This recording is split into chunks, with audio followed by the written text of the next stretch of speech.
ছাত্র জনতার গণঅভ্যুত্থানে গণহত্যা মামলার প্রধান আসামি ভারতে পালিয়ে যাওয়া সাবেক প্রধানমন্ত্রী শেখ হাসিনার বিদ্বেষমূলক বক্তব্য গণমাধ্যম ও সামাজিক যোগাযোগ মাধ্যমে প্রচার নিষেধাজ্ঞা দিয়েছে আন্তর্জাতিক অপরাধ ট্রাইব্যুনাল। বিচারপতি মোহাম্মদ গোলাম মুর্তুজা মজুমদারের নেতৃত্বে 2 বিচারপতির ট্রাইব্যুনাল এই আদেশ দেন। সেই সাথে সামাজিক যোগাযোগ মাধ্যমে থাকা তার বিদ্বেষমূলক বক্তব্যগুলো সরিয়ে দেওয়ারও নির্দেশ দিয়েছে ট্রাইব্যুনাল। আরও জানাচ্ছেন সৈকত সাদিক।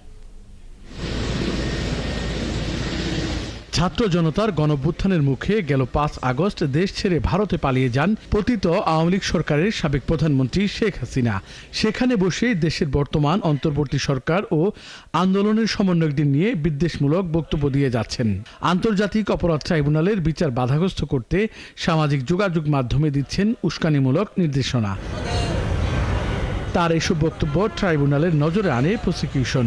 এর বিরুদ্ধে ব্যবস্থা নিতে ট্রাইব্যুনালে আবেদন করা হয়।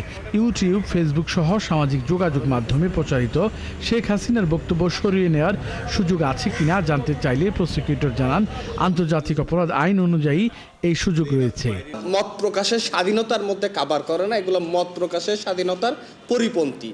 এই বক্তব্যগুলো যেগুলো আমরা ট্রাইব্যুনালে আজকে আমার ল্যান্ডেড প্রসিকিউটর ফ্রেন্ড উপস্থাপন করেছেন, সেই সাবমিশনগুলো দিয়ে আমরা এই ওনাদেরকে চিঠি লিখব। এরপর শুনানি শেষে যে কোনো মাধ্যমে শেখ হাসিনার বিদ্বেষমূলক বক্তব্য প্রচারে নিষেধাজ্ঞা দেন ট্রাইব্যুনাল।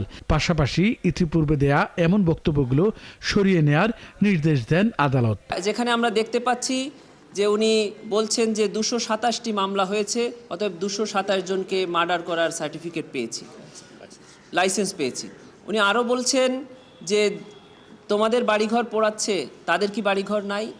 এই শব্দগুলো দিয়ে এই মামলার ভিকটিম এবং উইটনেসদেরকে এক ধরনের থ্রেট দেওয়া হচ্ছে।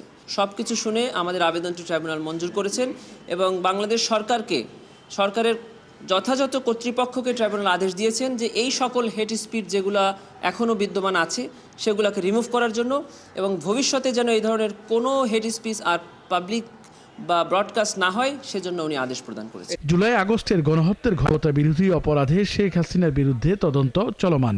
ভারতে থাকা শেখ হাসিনাকে দেশে ফেরাতে ইন্টারপোলের রেড নোটিশ জারির বিষয়টিও প্রক্রিয়াধীন। সৈকত সাদিক, 71, ঢাকা।